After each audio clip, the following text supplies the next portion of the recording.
ભારતમાં એક કહાવત છે, પડોશી ધર્મ સર્વોપરી।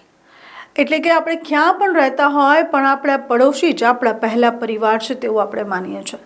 પણ શું થાય જ્યારે પાડોશી જ પાડોશીની હત્યા કરી નાખે અને તેની પાછળનું કારણ પણ કોઈને ખબર ન હોય। જી હા, એક એવી ઘટના બની છે જેના ઉપર ખરેખર શરમ આવે તેવી છે। શું છે સમગ્ર મામલો તેના ઉપર ચર્ચા કરીએ તે પહેલાં જણાવી દઉં કે આજે આખી એક ઘટના છે તેને બદાયુ ડબલ મર્ડર હત્યાકાંડ નામ આપવામાં આવ્યું છે અને આ યુપીના બદાયુ શહેરમાં બની છે। શું છે સમગ્ર મામલો ચર્ચા કરીએ। નમસ્કાર, હું શીતલ, આપ જોઈ રહ્યા છો હેડલાઇન ન્યૂઝ। બદાયુમાં પાડોશી જે સલૂન ચલાવે છે, જે નાઈ છે, તેવા બે ભાઈઓએ કોઈ પણ કારણ વગર તેમના પડોશીના બે પુત્રની હત્યા કરી છે। સમગ્ર મામલા ઉપર જ્યારે નજર કરીએ ત્યારે દેખાય છે કે સંગીતા દેવી અને વિનોદ કુમારના 3 પુત્ર છે। સંગીતાબેન એક કટલરીની દુકાન ચલાવે છે અને વિનોદ કુમાર જે છે તે ગવર્મેન્ટ જલ સેવા યોજના અંતર્ગત કાર્ય કરે છે। તેના દાદી જે છે તે ઘણા સમય પહેલા સિક્યોરિટીની નોકરી કરતા હતા, જે હાલ અત્યારે ઘરે બેઠા છે। સંગીતા અને વિનોદ કુમારના 3 પુત્ર છે, આયુષ, આહાન અને પિયુષ।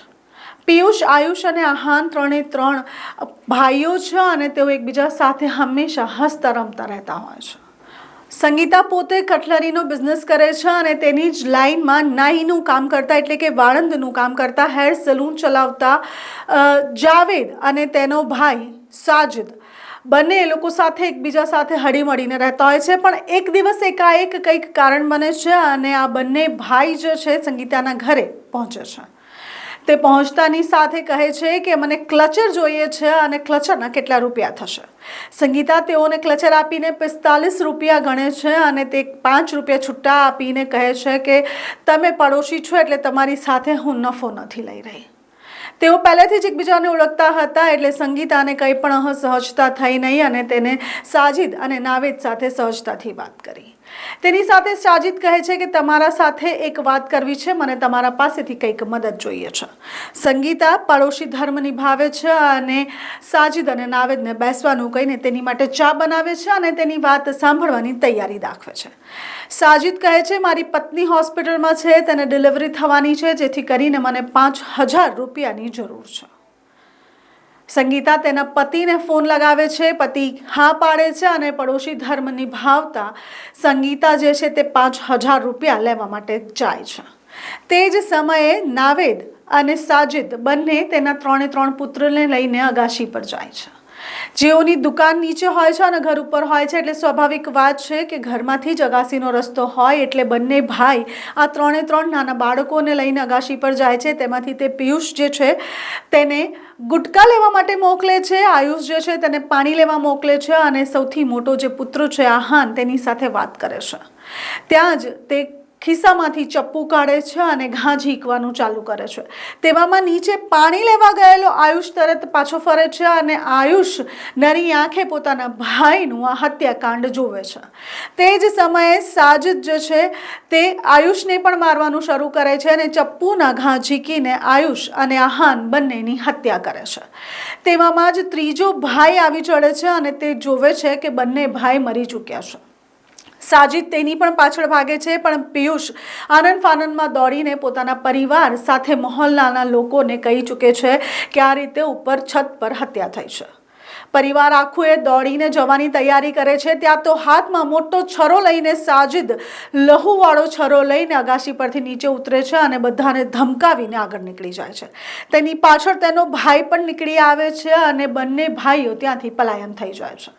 બંને ભાઈ ત્યાંથી ભાગી છૂટે તે પહેલા સાજિદને લોકો પકડીને ખૂબ માર મારે છે અને જાવેદ ત્યાંથી ફરાર થઈ જાય છે। લોકો આક્રોશમાં આવીને પોલીસને પણ બોલાવે છે। સાથે જે દુકાન છે તે લોકોની નાઈની તેના પરથી સામાન કાઢીને તેની દુકાનને પણ આગ લગાવી દે છે। રોષે ભરાયેલા લોકો જે છે તે પોલીસને ફોન કરે છે। પોલીસ આનંદ ફાનંદમાં ત્યાં પહોંચે છે અને સાજિદને પકડીને લઈ જવાની તૈયારી કરે છે। સાજિદ તેવામાં પોલીસવાળા પર પણ હુમલો કરે છે અને સામે પોલીસ એન્કાઉન્ટર કરીને સાજિદને મોતને ઘાટ ઉતારે છે। હવે રહી વાત જાવેદની, જાવેદ ડરના માર્યો પલાયન થઈ જાય છે અને જોતામાં તે દિલ્હી પહોંચે છે। દિલ્હીથી તે ડરી જાય છે અને તેને એવું લાગે છે કે હવે પોલીસના હાથેથી હું બચી શકીશ નહીં।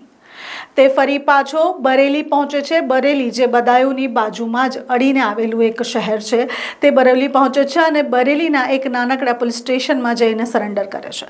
તે પોતાનો એક વિડીયો બનાવડાવે છે અને વિડીયોને સોશિયલ મીડિયા પર સાથે જ પોલીસ સ્ટેશનમાં પણ પોસ્ટ કરે છે.